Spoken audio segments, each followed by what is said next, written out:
Hey guys, welcome back. Um, Good work last week, at least some of you. I haven't gotten all of your notes yet, so try and get those in. You turn them in, and I sign off on them, and everybody's happy. Okay? So, where do we pick up? We pick up at, we've been looking at the post-Congress of Vienna years. And as you know, this is going to be from 1814 to 1914, 100 years, 101 years of conservative Europe, the concert of Europe, absolutism, making at Congress of Vienna, making absolutism the standard by which European governments operate. They will police this very closely, as you saw with things like the July Ordinances, the Carlsbad Decrees, the Six Acts in Great Britain. But at the same time, they will recognize the fact that there are changes developing, and they will try to meet those changes somewhat progressively, but it's not going to be fast enough, as you will see in 1848. So let's take a quick look at the things that are, there are really a couple major changes that are occurring right now. And the first and foremost, there is the proletarianization of the worker. That's a natural manifestation that occurs when the individual moves to the cities. Urbanization is going to, cities are going to double in size, so urbanization is going to play a major role in all of this. Industry, we are looking at the industrialization of most of these countries in Europe by about the mid-1800s. Now, certainly the British will lead this primarily due to their access to coal resources. But the Germans and Austrians and the French will be quick to follow. And you will have this urbanization and proletarianization. Now, proletarianization is essentially, this is where Marx and Engels are doing most of their writing in this period, and they are addressing these major changes and what these major changes are doing to the working man. And the working man goes from being in control of his daily life to becoming a wage worker. Now, by and large, that could work positively. However, the wages are not going up the way costs are going up. So you're going to have problems in the inner cities. So we have this urbanization and subsequent proletarianization. You also mix in the fact that people are becoming far more literate and politically literate, and they want to discuss political ideas with their compatriots, and they are crowded and they are talking extensively. They are at pubs, they are enjoying sporting events. They're doing much of what we do today, and they are discussing their plight. You also have the students that have been active since, you remember the reason for the Carlsbad decrees was the fact that students the Burschenschaften were meeting and were plotting against the conservative authorities. So we have urbanization, the proletarianization of the working man, and then we have this remarkable growth in literacy. And these are going to be really important factors in this particular period, because all of this, as you can probably figure out, is going to result in the revolutions of 1848, And despite the fact that these revolutions, which I'll talk about briefly, aren't going to be wildly successful, they are going to be indicative of the social changes that are occurring. And it's this cat is kind of out of the bag because the crowding and the literacy and the crowding this is not going to go away, as certainly Russia will find out later. Anyway, let's take a look at some of the things that are changing in Europe at the time. The Greeks in 1821 are going to revolt against Ottoman rule, and this is going to put the Concert of Europe in a bit of a quagmire, because they're going to have to decide whether to support a revolution that has become sort of this been put on a pedestal by the Romantic movement as this beautiful nationalist liberal revolution against an oppressive force. Now, despite the fact that the Ottomans are kind of despised by most of the countries in Europe, the powers of the Congress are going to have to say, what's the other option here? What are we facing? Well, if we give the Greeks independence against the Ottomans, does this set the stage for the Russians to rebel against the Ottomans? And certainly the Russians had tremendous designs on the Ottoman territories. In the end, Britain, France, and Russia will help the Greeks in their bid for independence, and they will oversee the new Greek government and make sure that that government is going to be a government that meets the conservative standards of this Concert of Europe. So that's sort of the first of the revolutions, and it is not considered one of the revolutions that is affiliated with 1848 revolutions, because it is against the Ottomans and it's not against an existing government within this Congress system. Now, the first time we really see the direct challenge to Congress of Vienna authority is going to come in 1848 in France. And the French, because of the things we were talking about, the urbanization and the student movements and the very strict rules regarding freedom of the press and organizations and getting together with a group of people, they start to have these banquets. And these banquets are where they are kind of coming together and discussing the ideas. That these ideas are as old as they come in terms of unrest. The idea of democracy. These banquets get together and they romanticize the 1789 revolution, and they talk about how brilliantly the revolution was and how it was conceived, and how it probably, all the stuff that what could have happened, what could have been. And so Louis Philippe, not being one to mess with this and allow this kind of thing to occur, cracks down on the banquets, and boom, there's a revolution. And 3 days later, Louis Philippe is in England trying to avoid getting beheaded. The French Revolution at first looks like it's going to be a successful revolution. Louis Napoleon is put in power, and they are,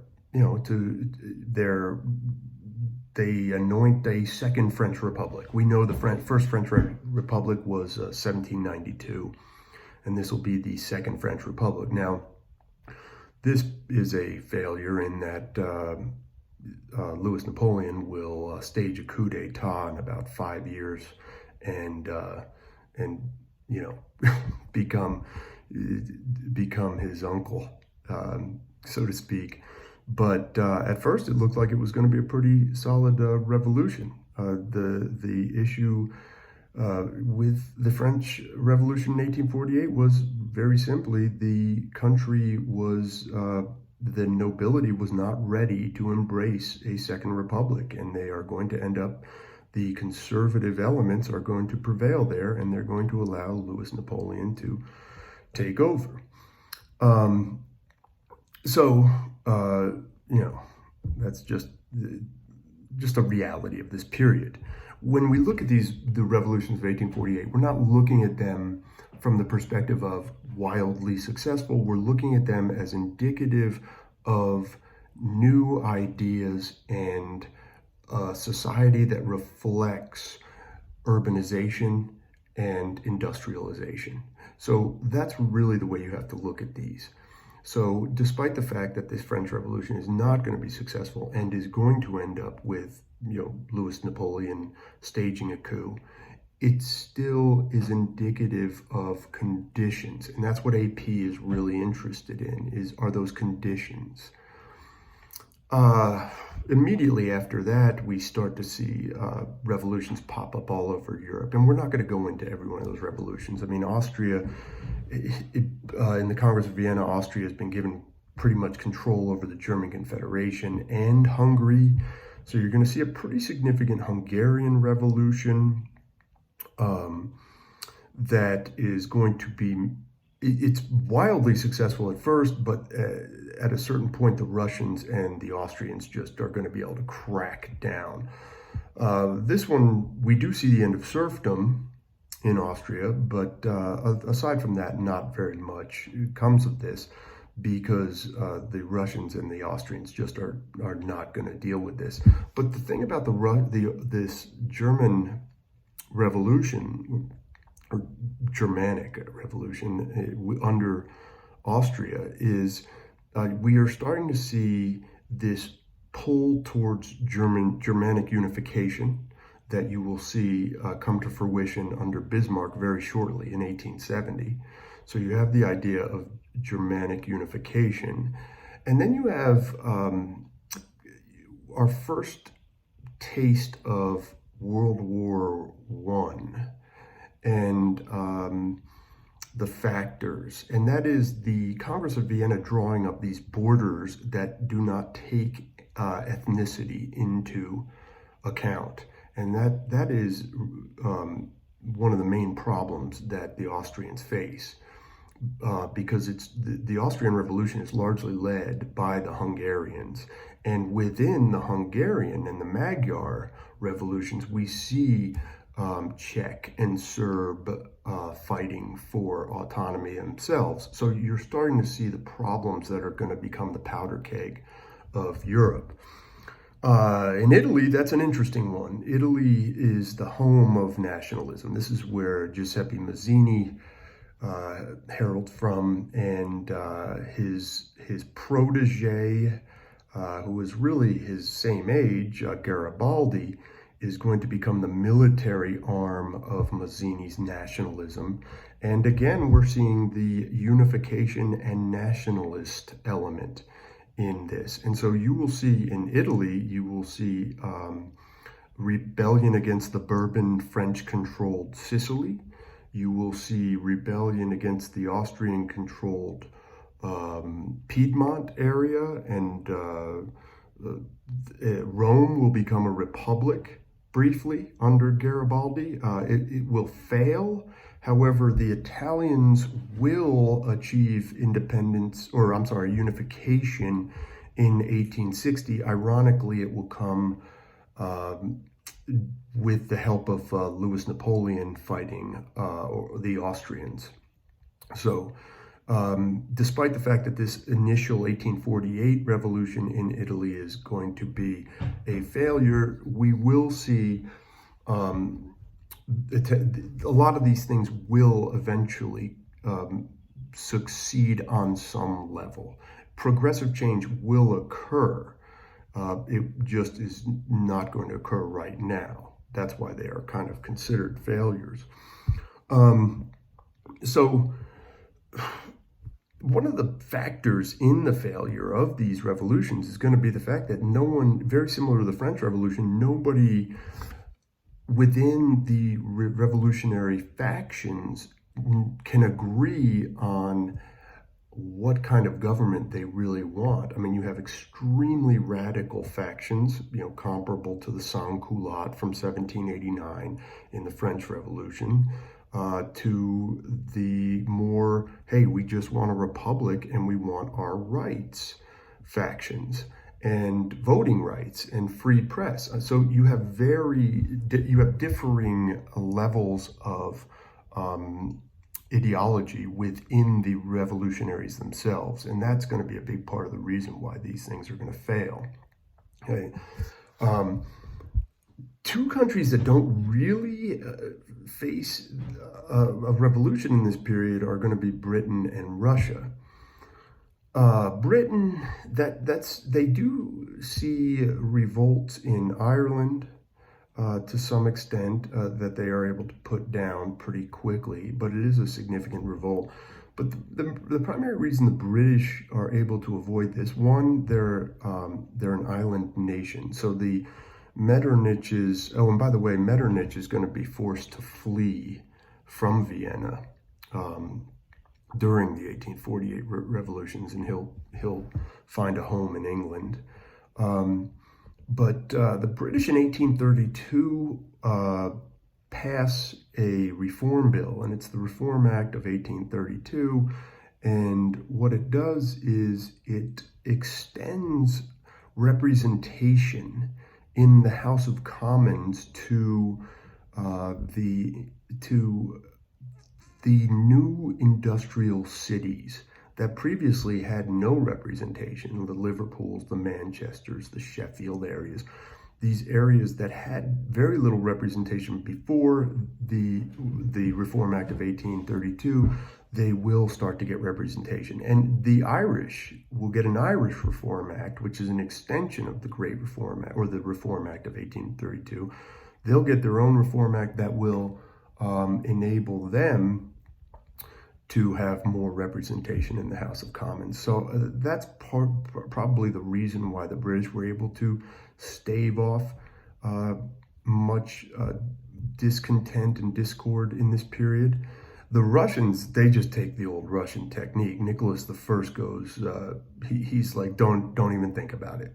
And at this particular point, Nicholas I is going to start, he's got a secret police force that is very active. And so any kind of liberal uprising that the Russians are considering is going to be squashed very quickly. What these people are wanting is civil liberties, and this is going to be the tone going forward. And so you're going to have this desire for civil liberties, for freedom of the press, things that the Concert of Europe has cracked down on dramatically.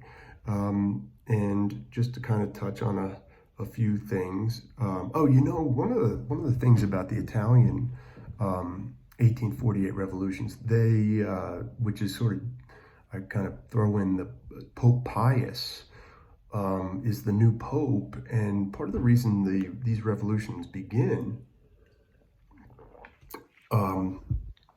is they believe that Pope Pius is going to be very active in pushing for Italian unification, and he will let them down a bit there. Anyway, so these revolutions are a bit of a failure. They do make some. There are some concessions given. Most of these